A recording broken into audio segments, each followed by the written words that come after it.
Picture this, I'm a bag of dicks, put me to your lips. I am sick, I will punch a baby bear in his shit. Give me lip, I'ma send you to the yard. Get a stick, make a switch. I can end the conversation real quick. Alright, welcome to the Here's to the Rubble podcast.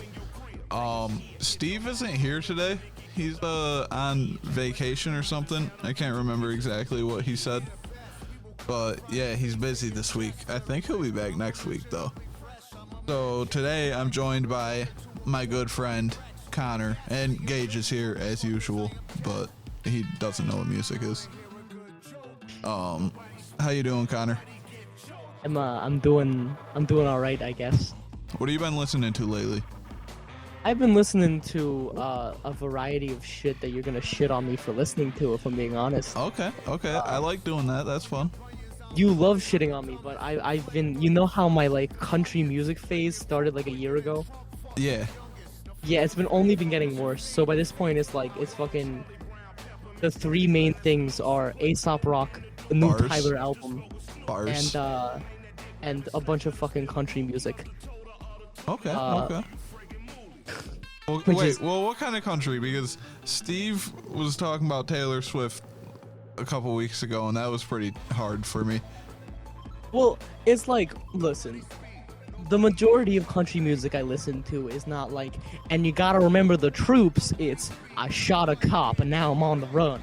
Right, Which I think they get lumped together too much into the same kind of like, but they're very different like vibes kind of, where it's like one of the songs I've been really into lately that has like this country edge is the song called Gay Thoughts, which is about a man struggling with the fact that he is definitely a homosexual, and just kind of trying to repress it, which like fucking Zach Brown or whoever the fuck, they wouldn't have the fucking nuts to fight that shit. So, but, you didn't answer my question. Taylor Swift, yes or no? well, what is, like, because you gotta be more specific than that. Listen, Oh my god. No, don't. I'm not gonna sit here and defend the entirety of Taylor Swift's career. But what I will say is that, or I think it's very impressive that someone who specializes in kind of like the folk shit and kind of like the country music shit could get as far as she did, especially in like pop. I think that's really good on her part. Okay. Like, you may not like her as an artist, but like, she did some impressive shit. Okay, yeah, I could agree with that. See, Steve started singing Taylor Swift to me. Oh, yeah, no, I'm not gonna bother saying that's a bit too far. But it's like, you know, like, name another country music artist who Kanye would even bother to shit on. You know, like, you can't, because there isn't That's one. true. That's true. I don't think Kanye could name another country artist. Exactly. But one of the things is that I heard there's this kid that I used to go to school with now, like separated from him, but he made the audacious fucking claim that, I don't know how he came to this conclusion, but that Kanye West owed his current fame, drum roll please, to Taylor Swift. Interesting. Which I think is just a fancy way to say the N-word, if I'm being honest. I think that's just him trying, like, he's like this very like progressive, like forward, like, you know, like hoity-toity hipster Queens kid. And he was like, yeah, I just think that, like, you know, Kanye wouldn't be where he is today without Taylor Swift. And I was like, how? And he was like, cause he cut her off at the VMAs. And I was like, okay, why was he at the VMAs? If he didn't have a career before, right, and he had a career that was going nowhere, why was he at the fucking VMAs? And why did people let him do that? Like, right, yeah. There are some times that people, like, you know, you can really gauge how people are thinking deep down. Like even like very like neoliberal people, you can really gauge how they're thinking just by asking them about the time Kanye West cut off Taylor Swift at the VMAs. Right. So you mentioned A$AP Rock. Yes, I did. What are some of your favorite songs? I've been getting really into him lately as well.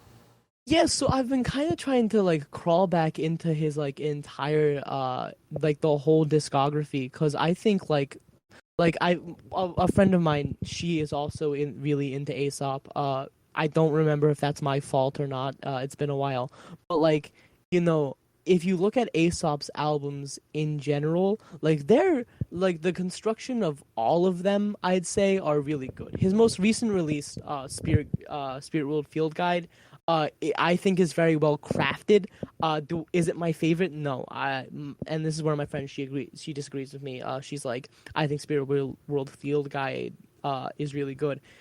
My kind of go-to right now is the entirety of the album The Impossible Kid, because a lot of it is him dealing with like mental health things in like, you know, not necessarily like a mature way, but like in a new take where he isn't like, you know, beating himself up about like I have depression, but he's being forward about the fact that you like, you know, from what I know, at least being around people like that, it was rough to grow up in like New York in like the 80s and the 90s and shit. And so it also was hard for a lot of people back then to come to terms with like mental illness and shit like that. Right. So I think in that album specifically, he does a lot of really good things about like trying to come to terms with like not wanting to seem weak, but also facing up to the fact that you're there's something wrong with your brain. Right. You know, he's done music with a folk artist, Kimya Dawson. No, I didn't know that. I knew that he did a really one of my favorite songs by him is with John Darnielle from the Mountain Goats. Oh yeah. Well, yeah, this song Coffee is like 9 minutes long, but like I think John did like the guitar and like some of like the singing in the background. There's like a little break where like he's like, you know, singing like kind of like a little intermission song. The only thing that pisses me off about that song, and I don't know if it's like I'm a fucking like Gen Z asshole or whatever, but there's a solid because it's like it's, you know, it's a 9-minute song. The first half is kind of has like a different vibe than the second half, and in between them there's a minute of silence. Huh. That's interesting. And I really wish he had just made them 2 separate fucking songs. Because Right. I don't want to sit through that minute of silence when I'm on my fucking commute. I hate it. I hate it so much. And I'm just like, okay. Right. Yeah, ASAP does so much cool shit with just various artists. Yeah, and like my again another thing that I've been listening to his a lot is when MF Doom died. Yep. Him and Homeboy Sandman made a like tribute song called Ask Anyone, and like his part of it is like really like heartfelt, where he's talking about like MF Doom as like someone who was like a hero to him, like someone who was like he's never gonna forget, someone who like was so ingrained into the community that he was in. And you know, when MF Doom was still alive, like I wasn't like a huge MF Doom fan. Right. I took like an edgy contrarian kind of like you know, vibe to him, because in like the people that I knew that listened to the same rap as me, one of the major things was MF Doom this, MF Doom that, and it just like kind of like, I don't know, some of the people who were saying it kind of rubbed me the wrong way, so I was like, I better just like avoid most of the things he made. Now granted, like Rap Snitch, I can't fucking pronounce Kanish's, I don't fucking know, and like the entirety of the King Ghidorah album I was tricked into listening to because I didn't know King Ghidorah was MF Doom. But like, so after he died, hearing like a song that was that like I guess kind of impactful about like this dude that I didn't really like care about before was one of the main things that got me like back looking over his kind of discography, like, you know, seeing how like, you know, influential he definitely was in that certain sphere. Right. Yeah, MF Doom and ASAP were on I discovered them through a Wu-Tang record. Wu-Tang meets the indie culture. They each were on at least one song on that. Yeah, I mean, I think both of them. I think my main thing about A$AP Rock is like I like to make fun of him a lot, but not like because I do this joke where I'm like, yo, I'm A$AP Rock. I'm a white man in my 40s and I have depression. Like that's kind of what a lot of his songs boil down to. But like, you know, it's such like an individual. It's such an individual like brand, you know. And one of the things that I look for, especially in like rappers nowadays, and I don't know, like this is like a whack take to have, but like, you know, you have so many people trying to be like the kind of culture within rap hasn't changed since it was founded. And when it was founded, it was people like Biggie. It was people like, like when it really got big, it was people like Biggie, people like Tupac, people who actually had, grown up really poor, grown up like on the streets and like had like this kind of like grit to them. And I think there are a lot of upcoming rappers who are like that now, but I also think there's a lot of upcoming rappers who fucking like could not like survive the same things that those two artists did, but they're still trying to do the same kind of brand of like, I grew up on the streets, like the fucking streets of like fucking like, I don't know, Lexington, Kentucky. Like it wasn't the same. It wasn't the same situation. Right. So I try to like seek out like, because there are a lot of rappers who are like, rap doesn't just have to be a genre about the trauma of being poor or the trauma of being in a rough neighborhood or like just trauma in general about like, it shouldn't all be about like, I'm a gangster, I shoot people for a living, I'll kill your fucking whatever. And I think it's like a lot of things that have been drawing me in recently are rappers with like very specific, vibes, very specific things that don't necessarily fall into that. Another thing I've been getting really into is clipping. I think clipping's really good, like as like a rap group, because they do like experimental things, and that's kind of their whole thing. Is like they're like, we're taking rap as an art form, and we're pushing it to its limits. Where I feel like a lot of people aren't taking it seriously as an art form, and just like trying to make up some sort of like tougher vibe about themselves that isn't really there. Right. Yeah, that makes sense. Which I think is valid, but like,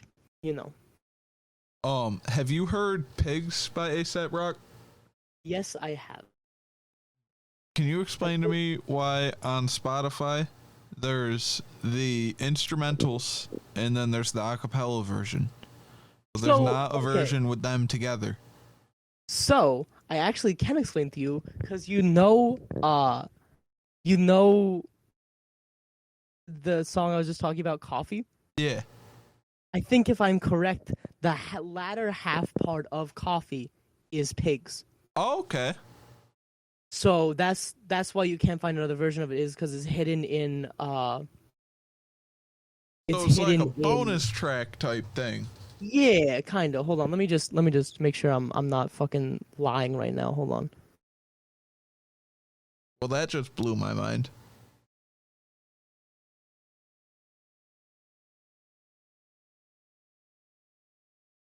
Yeah. I was just making sure. Yeah, it is. It's the same. Yeah, but that Pigs is a really good song. I like that one a lot. Yeah, but that's the second part is because Coffee ends with the John Darnielle kind of solo bit, and then it's that minute of silence, and then it's Pigs. Right. Huh. Well, thank you. I'm very happy now. I'm so happy that it's there for me. I'm glad I could solve a problem. Yeah, you just like saved my. I can sleep tonight now. Yeah, it's exhausting for me though, because like there's like maybe like 4 people that I regularly talk to who know who A$AP Rock is, and it was infuriating for me last year too, because like I was having like a rough time at one point, and there were like big bags under my eyes, and it was when I had like the really long beard. You remember that, right? Yeah. Yeah. So I had the really long beard, I had like the short hair, and one day like I put on a baseball cap backwards, and I'm like, holy shit, I look like A$AP Rock. That's funny. And I wanted to make that joke to so many people, but only one person got it, so the rest of them were like, yeah, man, okay. That's funny. So, the first song you sent, you're gonna have to say this for me because I'm bad at pronouncing things, all right? Oh my god, you act like there's a lot of songs that I listen to that I just assume pronunciation most of the time, which is probably not good to do. I should probably look up pronunciation. But this song that I picked out, I've been listening to it a lot lately, and I listened to it a lot last summer because I feel like it has this kind of like fun, I guess, bounce to it. It's called Tring Trong, and it's by Hoodcraft, I want to say, which is like the song's in German, but it's short, it's sweet, and it's very like exciting to me. All right, we can give it a listen and then talk about it.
selektiv mann. Hur man är så gott som kan. Pang pang, selektiv man.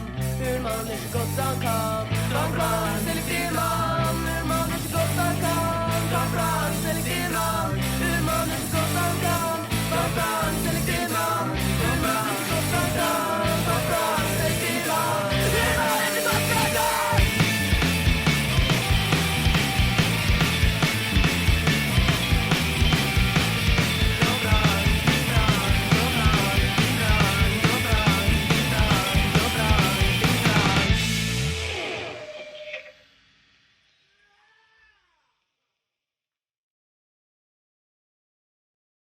Hell yeah, that was a pretty good song. I like that. Right. It's because one of the things that I've been doing a lot of lately is riding my bike, just because I'm trying to get healthier, I guess. But I don't want to be a fucking sellout bootlicker either. So I have to in order to convince myself what I'm doing is cool, I have to listen to music that I think is cool. So that's been one of my go-tos for a little bit now. Is really gets me pumped, but not in the fucking cyclist way, and I'm just a cool guy riding his bike way. If that makes sense. Gage has a serious beef with cyclists. Oh, I do too. Oh, nice.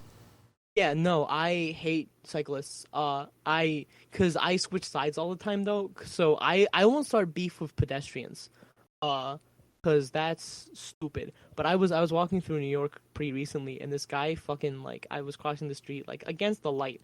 But this guy was on his bike a while away, and I was jaywalking, and he bikes by me, and he goes, "You don't have the light, bro."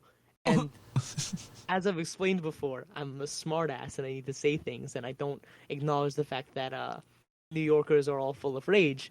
And I went, "Yeah, you have fucking brakes, asshole. Use them." And This was the point where he decided it was a good time to slow down, and then some fucking middle-aged woman he was with who also stopped her bike. She fucking slams her brakes, she swerves, and she's like, "Fuck you!" And I was like, "Okay, see, you stopped your bike now. You could have done that before and could have avoided this entire situation." However, the other day I was riding my bike and I was in the street, and there was this asshole who had decided to park his car in the middle of the fucking road, and it was a 2-lane road. And so I swerved into the left lane and then back into the right. And I said, this motherfucker with Pennsylvania plates, which I don't know why the fuck they were over here, were they beeped at me. And I said, "What the fuck do you want me to do?" Expecting them to speed off. But then a red light came. So I was stuck next to them for a while. And they were less than happy with me yelling at them. So we had a little bit of an exchange of words. But I get why you could hate cyclists. I think they're the worst people. I just like riding my bike. Yeah. In your defense, at least for that situation, nobody from Pennsylvania can drive. So Exactly. I heard something recently about how people from New Jersey drive like it's a blood sport, and how. Because they're talking about I hate going to New Jersey because it's people from New Jersey drive like it's a blood sport, and I'm like, you're fucking hauling 500 pounds of hot metal. Yeah, it's a fucking blood sport. What do you want? What do you want us to do? Take our own sweet time? These are machines built for death. There's this one fucking TikTok cyclist. His whole thing is he'll put a GoPro on his fucking helmet, and he'll post videos of him yelling at pedestrians for being in the bike lane. And if I ever see him in public, I'm pushing him into a deli cart. I'm fucking, this is Sparta kicking him into traffic. And that's so annoying. Because my kind of philosophy on it, right, is I never concern myself too much about getting hit by cyclists, because if a cyclist has the audacity to hit me, they're gonna get hurt more than I am. I am a very heavy guy. I'm built like a brick shit house. Right. If a dude's going 30 on his shitty fucking Schwinn bicycle in a bike lane and he hits me, he is gonna go flying into a windshield and break a leg. I'm gonna walk away with a bruise. Right. No, but I understand Gage's hate of cyclists. I don't like them. Yeah. So Yeah, this song, I want to talk about it some more because I do really like finding songs in different languages from, like, I don't know, odd countries, kind of. Like, I feel like I don't hear a lot of German music, you know? Well, like one of the things I was doing a while ago, which like in hindsight sounds a bit pretentious, but like I was looking up, like I would basically like fucking like go to like a random phrase generator or random word generator, and like I said it, I'd set like a random like country generator and random genre of music generator, and if you go through that, 9 times out of 10 you're gonna find like duds. Like, no offense to the fucking Bangladesh, but I don't think Bangladesh folk is my style of music. But it's a great way to like find different, like one of the things that I found was like, there's a lot of like South Korean psychedelic rock has Huh. a very interesting history, actually. That 'Cause there's sounds this really, one, really interesting. I like the sound of that. yeah, like one of the things I was reading about it, like, because I started looking into it, and the life of me, can't remember the guy's name right now.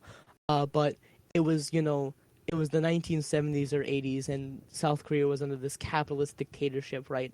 And there was this like kind of like folksy, like psychedelic musician guy, and the dictator of South Korea told him to write a song about what made South Korea great. And he wanted it to be like a propaganda song about like, look at our government, look at our cities, look at how everything runs, how everything flows. And he wrote like this really beautiful song called Beautiful Rivers and Mountains. And it was like this song about how like the geography, how like the country of South Korea itself is beautiful, whether or not this government exists. And it was like the kind of most tongue-in-cheek I guess protest song he could make without being thrown in jail for political dissidents or whatever. Right. And he eventually did get thrown in jail because of like trumped up marijuana possession cards, like a couple charges a couple months later. But you listen to the song now, and it's like this genuine ode to this dude's country, but also like with context, it's a really big fuck you to the guy who asked him to write it. Right. Yeah, I think that's really interesting. Yeah, if you look into like random genres, like I think a lot of Europe had really good punk scenes. Yeah. I think France in the '60s had a lot of really good like rock music, a lot of really like spaced out like kind of psychedelic shit that like you listen to now and you're like, yeah, this is really good. And There's I think a lot of really good Japanese punk music, even. there's a lot of really good Japanese punk music. Japanese city pop like is one of the few like pop subgenres that I'm really into. And I think another kind of major factor of it is like I'm sure there are a lot of people who like listen to a piece of music and it inspires them to learn a language. But Right. with me, it's kind of the opposite, where like I listen to a piece of music and I desire to never understand what the hell they're saying, because it's really great for like. Sometimes like you're trying to listen to music as kind of like a side thing, like you're doing something else. Like I do a lot of projects where I have to really be focusing. I'm working a lot with like sharp blades. I'm working a lot with like jagged edges, and I have to make sure that I'm paying attention to what I'm doing. Right. And so putting on a song where I don't understand the word of what they're fucking saying is really helpful, because I'm not caught up on what the music is about. I'm just caught up on how good the music is. Right. Yeah, that makes sense. I've never even really thought about it like that. That's a really good point, though. Because like you get like fucking if I hear one more motherfucker look at an album and be like, yeah, like the production value was really good and the instrumentals were really good, but like I don't know, the lyricism could be better. Not every album has to be a poem. Not saying that lyrics like don't matter, but like you can have a good album, you can have a good song, and the lyrics can kind of be shit. But I think it's easier to kind of realize that when you don't understand what the lyrics are even saying in the first place. Right. Yeah, that makes sense. Oh. You listen to any Swedish music much? No, it's weird because I grabbed this whole philosophy. I met this kid once. Actually, I didn't meet him. I knew him for a while, and it was the funniest. He was like, he did speech and debate. He was very scrawny. He was very like because he would wear a tie all the time, and his shirt would be buttoned towards the top. and he had like his little glasses on, and he always stood up straight, and he never spoke out of turn. He was very quiet, and his favorite genre of fucking music was Scandinavian metal. Huh. And I didn't find this out until like maybe a year after I met him, and I was on the bus with him one day, and he starts like pulling out some like, I'm like, what the fuck are you listening to right now? And he was like, oh, like Scandinavian metal is my favorite genre. I was like, can I listen? And he was like, sure. And it's like, you know, this hardcore, like, you know, Norse mythology fucking shit. And I'm like, you look like you're an accountant. Why is this your go-to genre? That's funny. Yeah, I listen to a lot of, they're all like punk bands from Sweden, but Millencolin, they're like a skate punk band. They're really sick. Raised Fist, they're like hardcore, kind of metally. They're like, you know, that halfway between hardcore punk and metal. Yeah. Oh, there's another Swedish band I can't think of right now. Gage, what is it? I don't know. I remember 59 Times the Pain. Yeah, I would never remembered that. It was like a fucking math equation. I wouldn't remember it either. But yeah, I'm pretty sure I've discovered all of them through those old Punkorama albums that Epitaph did for a while. I mean, I think one of the things about punk music is like, you know, I know, like, you know, one of the things about being in New York is like every fucking teenager who's mad at his mom starts a punk band.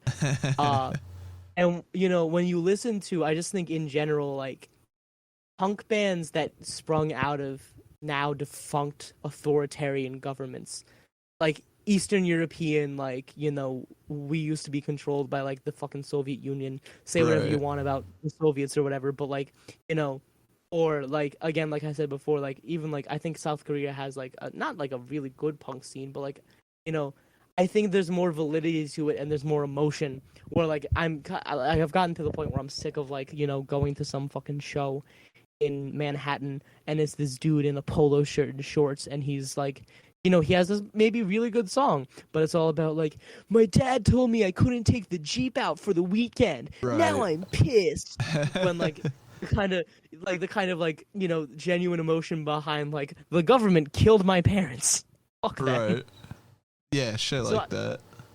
Yeah, so music from like that kind of part of the world, especially like the more gritty kinds of like, you know, punk music and stuff like that. Like I think if you're gonna look at like music as like a, you know, piece of history and shit, like if I met someone who said they were really into German music from the 1940s and then followed it up with, but like, you know, rock and like countercultural things like that, and like, well, I mean, you know, hard rock didn't exist in the fucking 40s, but like, you know, they brought up like music that was like, you know, like, oh, like this was like kind of like the most you could do against like the third Reich at the time or whatever, then cool, great. But if someone walked up to me and just said, yeah, I like early 20th century German music, I would not fucking trust them as far as I can throw them. And a lot of it is though, like, you know, art as like a form of counterculture can be very valuable and people can connect to it, just as long as you're not listening to like art as a form of culture and the culture sucks. Right. Yeah, you mentioned the Soviet Union, and have you ever heard of these bone records they had in the Soviet Union? No. So essentially, like, you couldn't get pretty much any music in the Soviet Union because they banned bad music.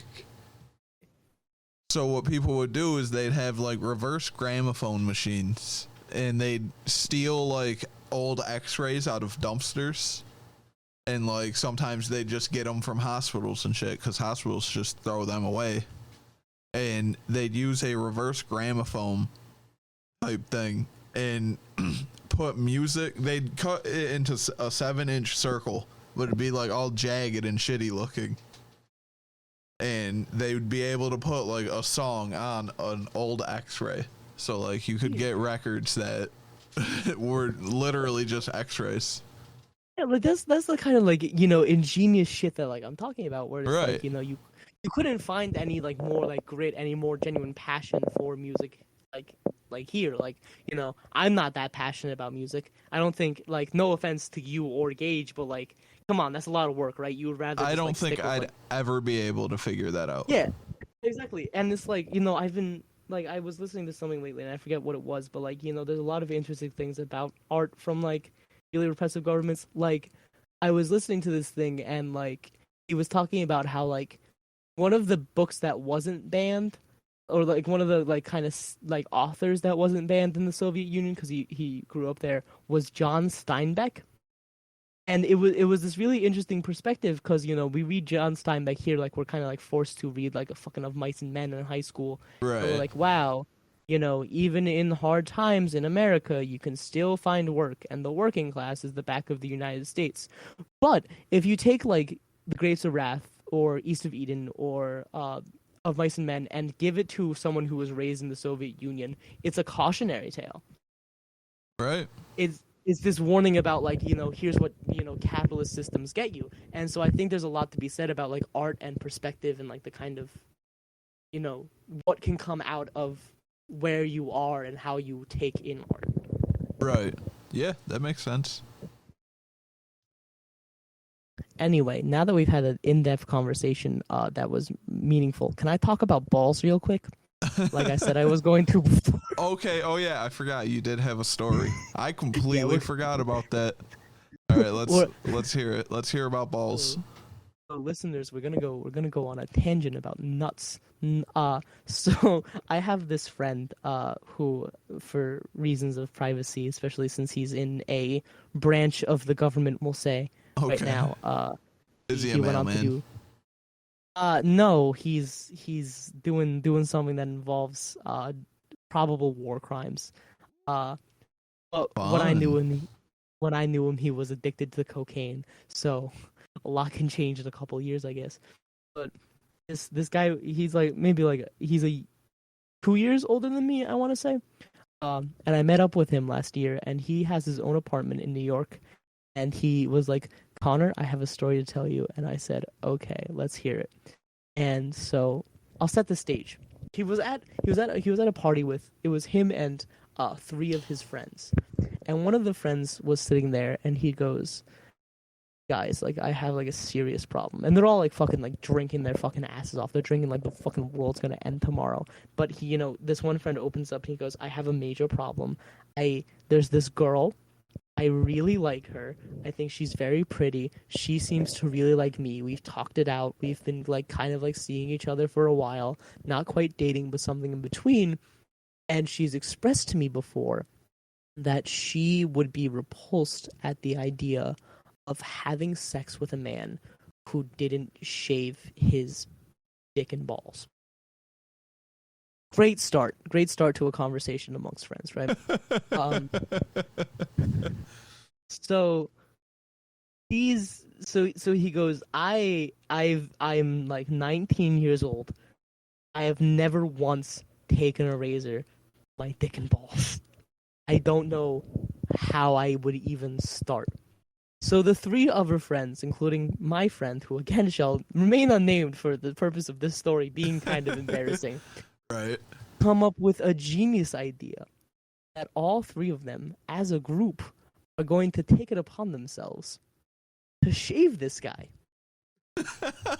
What? So they take him, they strip his pants and his underwear off, and they put him in the bathtub, and he's laying on his back in the bathtub. And then the 3 of them go outside and they draw straws. Whoever got the longest straw got to pick what their job was first. My friend got the longest straw, and he picked doing the actual shaving. Connor, why would he pick doing the actual shaving? That seems to be the worst job. Well, the other 2 jobs were holding up his ankles, because the strategy they came up with was like, you know how when you change a baby's diaper, like, Yeah. you know how like you lift them up. Oh, So that was their man. strategy. The other job was holding the balls up so that whoever was holding the razor could get under there. Now I asked my friend, I said, friend's name, why Call didn't this him- guy just... We'll call him Billy. Yeah, sure. I said, Billy, why why wouldn't this man hold his own nutsack? He has hands. And he looks me dead in the eyes and goes, "Oh shit, none of us thought of that." Oh my God. What?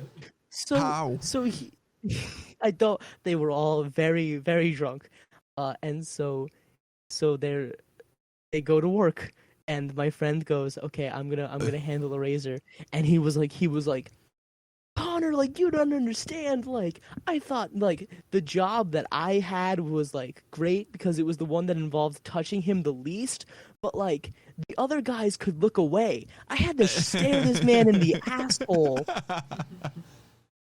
and try my best to make him look clean down there." And I was like, "Why? Why are you telling me this?" So he told me, he was like, "I've never done a better job shaving myself." It was amazing. I was doing great. I was making sure that this man could like fucking shine. That you could eat food off of his fucking mom's pubis, you know. And the only problem is, in the middle of doing this, they all apparently blacked out. Oh boy. And they woke up the next morning on the living room And he floor. didn't have any balls. Yeah, they removed his So the kid who got his balls shaved, everyone slowly wakes up. He's the last one to wake up, and he wakes up and he goes, "Ugh," and he stands up and he goes, "Why are my pants wet?" And he pulls down his shorts and his underwear. And what had happened the night before, apparently, was that they didn't have aftershave. So they decided that the next best thing was shaving cream.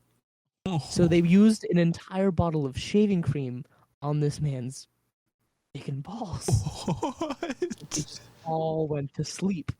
So as he fucking tears off his shorts and underwear, a bunch of shaving cream, I shit you not, hits every single one of them in the face. Oh my God. The realest kicker is that he saw the girl, and they stopped talking to each other the next day. Oh my God. They had a really bad fight. Never talked to each other again. That's pretty rough. It's pretty rough. It's a hilarious. I had to tell that story once because I like mentioned it in passing to a kid, and he wanted to hear it. And I was like, for certain reasons, I was in the car with my history teacher, so I had to apologize profusely to my history teacher. And I was like, you know, like that's the type of story where like if you find like flowery language to put in, and it just sounds worse. Right. So, oh yeah, that's my tangent about balls. Nice. If the audience was here before recording started, they'd understand why we went on a tangent about balls. Yeah, we were talking about balls before this, so it's not technically off topic. It's not as if I just was sitting here and I was like, yes, I'm going to be on the Here's the Rubble podcast. Can't wait, Follow just them. talk about balls. Follow them on Twitter and Instagram, and stay tuned for episodes weekly. I can't wait to just whip out a story about balls on this music podcast. Yeah. So what music were they listening to while they shaved his balls? I think, I don't know. I Butthole think Surfers? Yeah, because what do you listen to? Because, you know... What's good ball shaving music? What's more punk than helping out a friend, you know? Exactly. So I think they were listening to maybe some like classic punk, maybe some like, you know, like maybe some hard, like maybe some maybe Black Flag, maybe. Yeah. We'll go Black Flag. They were listening to Black Flag. They were going crazy. You know, they could have been listening to The Empire Strikes First by Bad Religion even.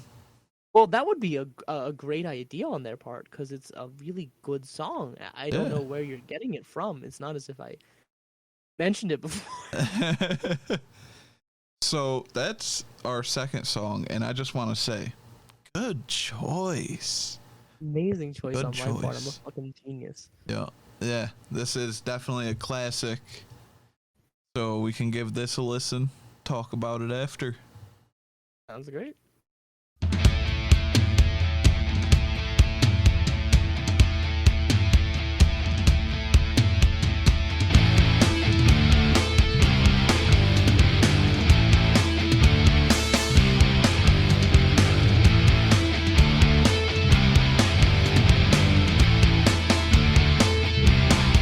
We strike first, and we're unrehearsed.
Hell yeah. That album, I believe the album's called The Empire Strikes First, right? Yeah, I'm pretty sure. That is that is the album that got me into punk rock when I was like 12 or 13, unless I'm getting the year that album came out wrong. It came out in 2004, I think. Okay, yeah, that's the album that got me into punk rock. Yeah. Because I was only 4 when that came out. But yeah, I remember being in like a freshman in high school and sitting in like my computer class and just having Spotify on in the background, falling asleep. No, not Spotify, it was Pandora for me back then. Old. Yeah, had that playing, and I just had it on No Effects radio because my uncle, like 2 months earlier, had showed me some No Effects. And Social Suicide off that record came on. I'm like, this is the best punk band ever. There's never been a better punk band than this. This is the best song ever made. And it's been all downhill from there, really. I'm just a degenerate now. Yeah, it's so weird. You know, RJ listened to Empire Strikes First, the album, and then immediately dropped out. It was almost crazy. Immediately, pretty much, yeah. Yeah, it was pretty hard. I think that album, I swear I didn't plan this on purpose because I didn't know what I was going to talk about when I got here. But like, I think that album is yet another great example of like really good punk comes from like really whack ass fucking times. Right, like the Bush administration. Yeah, like the Bush administration was the best time because that's the thing that like, you know, I think a lot of time of like I've been talking about like, you know, politics with fucking like people who pretend that they're smart a lot, and I pretend that I'm smart too, so I get it. But like a lot of people like, you know, the Trump administration fucking sucked. But like I don't think you couldn't get the way that it sucked, you couldn't get the same amount of like really good fucking like art and like fucking vitriolic hate towards it that you got during the Bush administration. Right, because like a big issue with the Trump administration, like yeah, he did bad shit, but he more said bad shit. Whereas like Bush and his administration, they were doing bad shit consistently. But like, you know, when someone's doing bad shit and they're kind of dressing it up as like diplomacy, the natural like counter to that is, you know, fight back against it with like, you know, really rough, really gritty fucking like dirty language, like, you know, like what, like, you know, kind of the all the political commentary that comes out of punk is like mostly just fuck you, you know. When it's the president is mainly just saying bad shit, the counterculture response is usually just we're better than this. Right.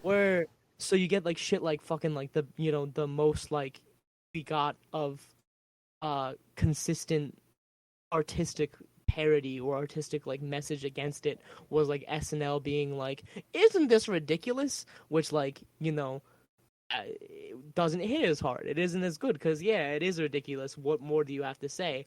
Where I think for a lot of people, especially like when albums like The Empire Strikes First came out, like it was kind of the status quo wasn't being questioned that much. Like, sure, a lot of people were like, I'm unhappy with the Bush administration, but a lot of Americans were also kind of blind to how shitty the Bush administration actually was. Right. Yeah. That makes sense. Spitting bars right now. In like an openly shitty administration, like it's like you can't really like open people's eyes and you can't really make a good point because like it's just fucking absurd. It's just like, and you know, I think a lot of the things that I have seen in recent years that kind of poke at, you know, societal issues or kind of talk about societal problems recently that do it in a way that doesn't completely make me fucking cringe have been taking more like different approaches to it, I think, which I think is one of, okay, I guess the best way I can explain this is I was talking before about how I've been listening to a lot of country lately, and one of the best country albums to come out in the last, I'd say, 10 years is by this guy who I really love, Tyler Childers. He released this album called Long Violent History, right? Right. Long Violent History is a series of maybe 7 just instrumental violin folk songs that he's just playing. He's playing the violin, you know, there's not lyrics. It's just, you know, songs from Appalachia that have existed for fucking ever, and he's covering them. And the last song is this song Long Violent History, which is about like the idea that, you know, you see a lot of people in Appalachia who are poor, who like look at the news, they turn on the news and they see fucking black people getting shot in the street, and they go like, well, it's ridiculous that they're getting so mad about this. It's ridiculous that it's like national news. It's ridiculous this. And his kind of central point is like, how many of your neighbors would it take to die for you to start shooting at cops? Or are you fucking pussies? Like, which one is it? Right. And I think what is really like, you know, good commentary in that album, good commentary that doesn't make me fucking commentary that doesn't make me fucking want to kill myself, if I can say that, about that album is the entire thing is so old, and it kind of instead of trying to take a new path and be like, here's like a completely revolutionary thought, it's kind of trying to tap back into the roots of what made Appalachia, and saying like, you have always been countercultural, what the fuck happened? So shit like that is what we need now. Shit where you're looking at like history instead of looking at the right now, because it's hard to really make sense or make anything like really impactful off of what's happening right now. Right. Yeah. Yeah. Am I making sense or am I insane? Okay, cool. No, it definitely makes sense. Sometimes I just fucking say words, so. Yep, just kind of start rambling, see what comes out. Yeah. Yep, definitely been there before. I knew what I was saying. Yeah. I didn't know if what I was saying made any sense. Right. So, but yeah, like, but albums, yeah, like... I remember in 2016, you know, after Trump won, I remember a lot of people saying, oh, we're going to get so much good music out of this. And one, I feel like that's just kind of a weird take to have. Yeah. Like, even if it were true. But yeah, I never really thought it would be, you know, like back then, because I don't know, in general, I feel like governments of the past are significantly worse than governments of the present, just kind of by default.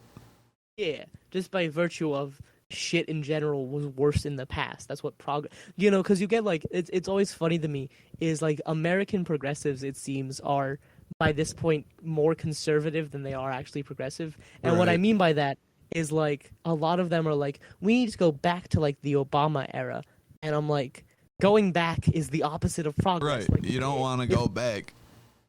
You know, like, even like if I was to, like, level with them, you know, throw out all of my personal ideology fucking like out the window and just be like, sure, let's say what you're saying is correct, that like Obama fucking was the best thing to ever happen to anywhere ever. Great.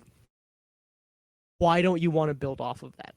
Right. Either way, you should want to go forward from that. Like, that's not as good as it gets. Yeah. And it's also I've been talking to another friend of mine a lot about this recently, and we both try our best to write. I've been writing a book recently. It's taken a while. But she writes a lot of poetry and she writes a lot of songs, and she's very talented. But, you know, she's been telling me a lot about how, like, she thinks it's kind of bullshit that there's this assumption that just because something's traumatic means that now's the opportunity for art. Right. Which she's right, you know, because a lot of, like, famous artists, like, I was fucking watching some shit about Agatha Christie today, and when Agatha Christie started writing and started getting popular, everything in her life was fine. But since people, like, not glorify because they're talented, but, like, since people hold people like Sylvia Plath to such a high standard, the assumption is always that when things are bad, the best thing that's going to come out of it is going to be the art. And it's an unfair assumption because it puts so much pressure on people to do better than they can in a really shitty situation. Right. Yeah. You couldn't create better music during the Trump administration because there wasn't better music to create. You know, like, to assume that, like, not to, like, assume that, like, you know, everything that comes out in the music industry is always at its best, because I genuinely, like, don't believe that at all. But, like, to also say that, like, what should have happened during all this bullshit was that people should have sat down and have tried to block it all out and make, like, a really good album that's really going to take down the Trump administration is, you know, you're expecting too much of people who are people. Right. Yeah, I think it's a quote from Atlanta, which I think is a great show. And I feel like it kind of applies, and it's just something I like saying, and it's, resistance is a symptom of the way things are, not the way things should be. And exactly. yeah, I feel like that just kind of makes sense. That's exactly what it is. Is the amount of resistance that you get out of something, the amount of really good pieces of resistance you get are going to always mirror what is actually going on. Like, you get really good punk music also from like the 80s, the Reagan administration. Right. Fucking and the Reagan administration, like, fucking it's fascinating to me, honestly, that a lot of like fucking, I guess, quasi, I don't want to say Mormon, but like the best thing I can come up with was like Mormon, like the idea of a Mormon, like take a Mormon in your head and strip away the like religious aspect and make him really into politics. Like, white kids like that are always like, Reagan is the best thing that ever happened, Reagan, and they want to be career politicians and they want to, go into Congress and change things from there. And what they always overlook is that Reagan didn't know what the fuck he was doing. He was a Hollywood actor who thought that maybe he knew how economics worked. He was a Right. fucking idiot. But since he was able to create this kind of cult of personality that wasn't as, like, I guess, feverish as the Trump cult of personality, like, when he came to power, sure, there was, like, besides punk, there were countercultures against him. Most of the countercultures were like, well, he's doing a good job, but yada, yada, yada, yada, yada, except for, like, minority communities. But, like, the kind of democratic, like, disposition was like, he's doing an okay job, but he could do better. But I think the thing about the now is the opposition, especially over the past 4 years, was always like, he's not doing his best. Right. He outright tries not to do his best. Even people who, in a kind of polarized world or whatever, would fall behind the Republican president were like, what the fuck is this asshole doing? And so, like I said before, like, it's harder to, like, make big revelations, I guess. Right. Well, I think that's gonna wrap it up. It's been great talking to you, Connor. Very insightful. I try my best. Yeah. You got any links you want to promote? Anything like that? You want anyone to check anything out specifically? If you want to follow a failing Instagram account by a rambling madman that posts bad memes all the time, you can follow @thevagrantpost on Instagram. And yeah, that's all I have to promote, I guess. All right. Also, listen to the new Crash the Funeral single. I Taste Blood, I think it's called. Great band. We talked to Brandon, early on. I think the third episode. So check that out. Just a little new music announcement for everyone. Follow @Here's to Rubble on Instagram and Twitter. And that is all. Thanks for listening. If you don't follow Here's to Rubble on Twitter, I will shave your nutsack. So, Yeah, and he'll get his buddies too. I'll get my friends to do it. We'll hold you like a baby. All right. Sweet. Thanks, Conor. Of course. Oh, man. Now I'm going to go get even stoneder.